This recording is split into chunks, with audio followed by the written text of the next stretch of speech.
Hello everyone, आज हम करने जा रहे हैं chapter number 2 of Indian evidence act के एडमिशंस वाले पार्ट का कन्फेशंस वाला पार्ट। ठीक है, एडमिशंस हेडिंग है उसकी, सेकंड पार्ट की हेडिंग है एडमिशंस, और उसमें भी हमने दो पार्ट में उसको डिवाइड कर लिया है। ठीक है, एडमिशंस का हम लोग सेकंड पार्ट कर रहे हैं जिसकी हेडिंग है कन्फेशंस। अब कन्फेशंस कौन से सेक्शन से लेकर कौन से सेक्शन तक आता है? सेक्शन नंबर 24 से लेकर के सेक्शन नंबर 30 तक आता है। ठीक है, सेक्शन नंबर 24 से लेकर के सेक्शन नंबर 30 तक आता है। तो इसकी हेडिंग्स हम लोग एक बार देख लेते हैं और इसके बैरेट के हमें एक तरह से आइडिया समझ में आ जाएगा कि कौन से सेक्शन से क्या है।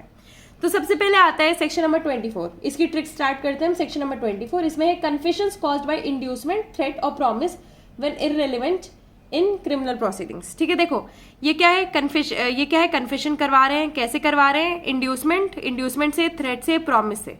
ठीक है, कैसे करवा रहे हैं? इंड्यूसमेंट, थ्रेट या फिर प्रॉमिस से। और ये कौन कर रहा है? ये वो पर्सन कर रहा है फ्रॉम पर्सन इन अथॉरिटी। ठीक है, जिसके पास चार्ज है या फिर जिसके पास अथॉरिटी है। नेक्स्ट इसके बाद आते हैं हम लोग सेक्शन नंबर 25 में। सेक्शन नंबर 25 की हेडिंग है, सेक्शन नंबर 25 बात करता है confession to police officer not to be proved. ठीक है, ये क्या है? पुलिस ऑफिसर है, इनको क्या है? कन्फेशन की जा रही है, तो ये क्या है? It must not be prove. ठीक है, ये प्रूव नहीं की जाएगी। तो अब इसके बारे में हम आगे पढ़ेंगे डिटेल में। नेक्स्ट इसके बाद आते हैं सेक्शन नंबर 26 पे। सेक्शन नंबर 26 बात करता है कन्फेशंस बाय अक्यूज्ड। ये क्या है? अक्यूज्ड है, वाइल इन कस्टडी। ठीक है, कस्टडी में है, to of police not to be proved against him. ठीक है, ये क्या है?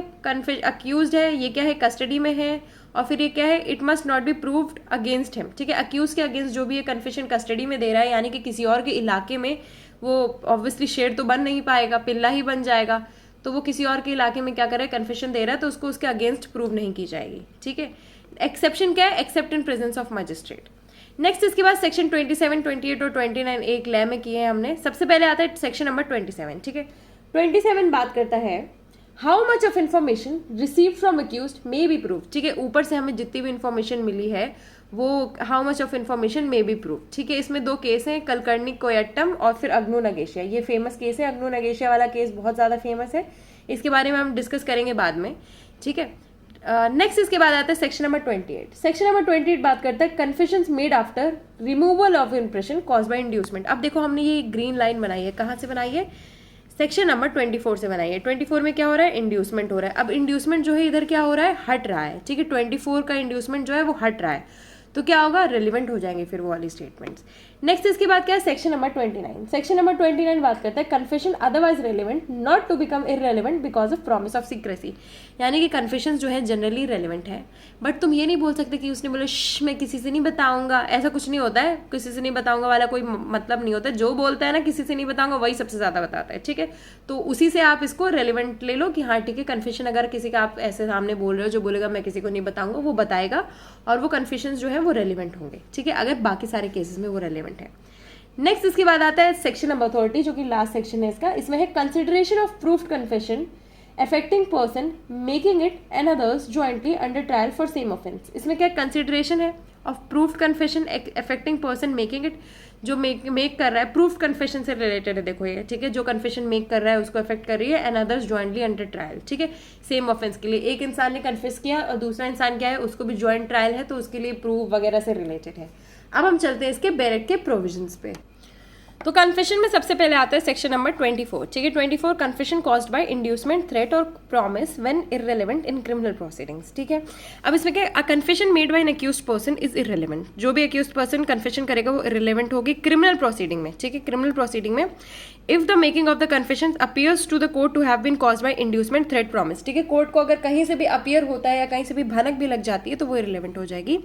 Having reference to the charge against the accused person, proceeding from a person in authority. ठीक है, किससे आएगी? Proceeding from a person in authority with reference to charge and sufficient in the opinion of the court to give accused person grounds which would appear to him reasonable for supposing that by making it he would gain any advantage or avoid any evil of a temporal nature in reference to the proceedings against him. ठीक है, देखो court ये देखेगा कि जो authority वाला person है उसने कुछ ऐसा किया है, इंड्यूसमेंट दिया है, थ्रेट किया है या प्रॉमिस किया है। ठीक है, और फिर उसके बाद क्या होगा? सफिशिएंट होगा in the opinion of the court to give accused person grounds which would appear to him reasonable for supposing that by making it. ठीक है, कि ओपिनियन क्या है, कोर्ट को लगता है कि ये जो सामने अक्यूज है इसको ऐसा लगा कि ये ऐसे स्टेटमेंट दे देगा, कन्फेस कर देगा, तो उसको क्या हो जाएगा, गेन क्या मिलेगी, उसको एक एडवांटेज या फिर इविल वगैरह जो है उसको हट जाएगा उसकी लाइफ से, पर ऐसा कुछ भी नहीं है। ठीक है, नेक्स्ट इसके बाद आता है सेक्शन नंबर 25।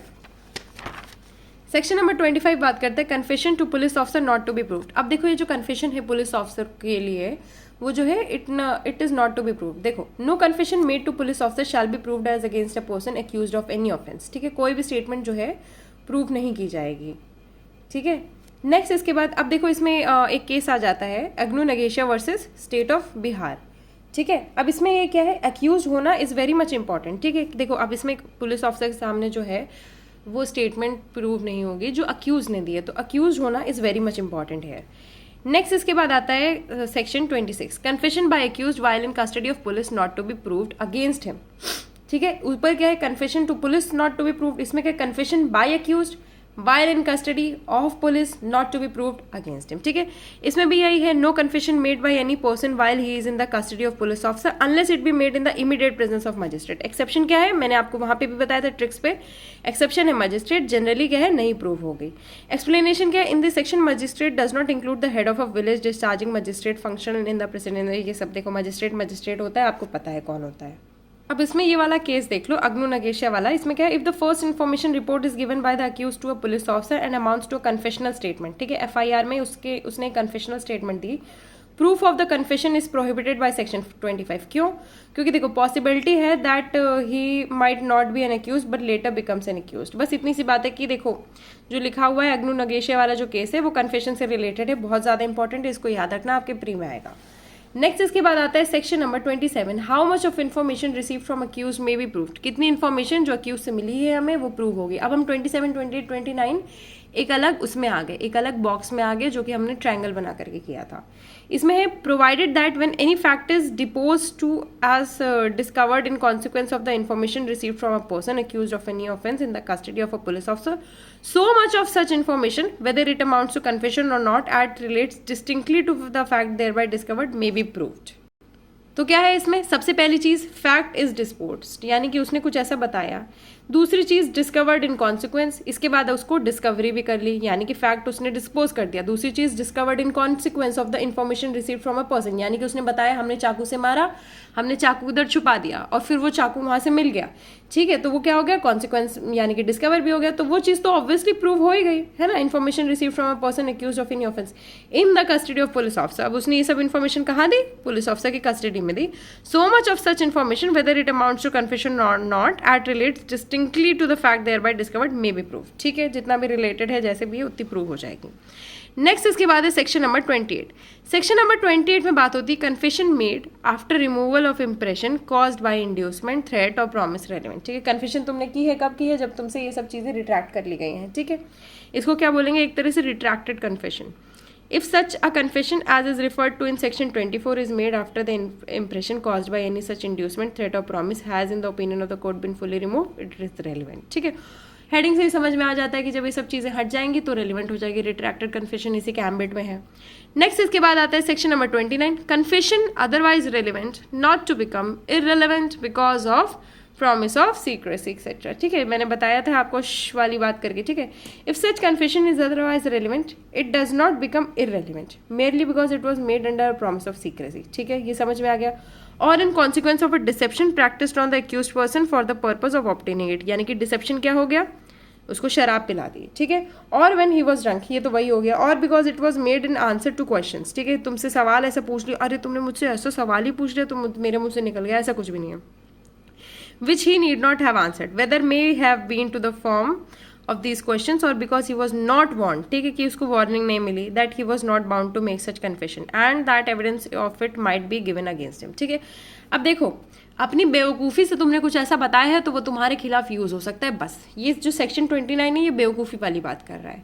देन लास्ट इसके बाद आता है इस पोर्शन का section, consideration of proved confession affecting person making it and others jointly under trial for same offense। इसमें क्या कंसिडरेशन है, प्रूव्ड कन्फेशन है, affecting person किसको अफेक्ट कर रही है, मेकिंग इट, और दूसरा उसके साथ साथ और किसको अफेक्ट कर रही है, जॉइंटली अफेक्ट कर रही है। when more persons than one are being tried jointly for the same offense and a confession made by one of such persons affecting himself and some other of such person is proved। ठीक है, वो prove भी हो जाती है तो court क्या करेगा, may take into consideration such confession as against such other person as well as against the person who makes such confession। अब तुमने कन्फेस किया है, ठीक है, तुम्हारा दोस्त भी तुम्हारे साथ ऐसे कुछ पकड़ा गया किसी चीज़ में, अब तुम दोनों ने क्या कर दिया, कन्फेशन, तुमने मान लो कन्फेशन कर दिया, तो तुमको भी उसमें धरा जाएगा, उसको भी धरा जाएगा। तुम कन्फेशन सिर्फ अपने लिए नहीं, उसके लिए भी कर रहे हो, ठीक है, क्योंकि जॉइंटली है। एक्सप्लेनेशन देख लेना। अब इसके बाद इसके इलस्ट्रेशंस देख के इसे खत्म करते हैं। इलस्ट्रेशन क्या है, A and B are jointly tried for the murder of C, it is prove that A said B and I murdered C, the court may consider the effect of this confession as against B, ठीक है, किसके against ले लेगा court, B के against भी ले लेगा, ए के अगेंस्ट तो है ही। नेक्स्ट है, A is on his trial for the murder of C, there is evidence to show that C was murdered by A and B, evidence क्या है, A and B, and that B said A and I murdered C, ठीक है, B भी बोल देता है कि इसने मैंने मिल के मारा है। The statement may not be taken into consideration by the court against A के अगेंस्ट नहीं लिया जाएगा, as B is not being jointly tried, ठीक है, तो किस में लिया जाएगा, ये सिर्फ जॉइंट ट्रायल में लिया जाएगा। अब हक्के बक्के मत रह जाना, ऊपर कहीं ना कहीं जॉइंट ट्रायल लिखा गया है, इधर देखो जॉइंटली ट्राइड लिखा गया है, तो जॉइंटली ट्राइड हमेशा ढूंढना जब आप लगा रहे हो सेक्शन नंबर 30, ठीक है, अदरवाइज मत लगा देना अपनी बेवकूफ़ी से, वरना सेक्शन नंबर 29 में आपको क्या बोल दिया जाएगा, बेवकूफ़, है ना। इसी के साथ हमारे वाला जो पोर्शन है वो कंप्लीट होता है। आई होप आपको ये वीडियो अच्छी लगी हो, और अगर अच्छी लगी तो please do like share comment, और अगर आप मेरे एफर्ट्स को और आगे बढ़ाना चाहते हैं और चाहते हैं कि मैं अपने वीडियोज़ लाती रहूँ तो please do subscribe. Thank you.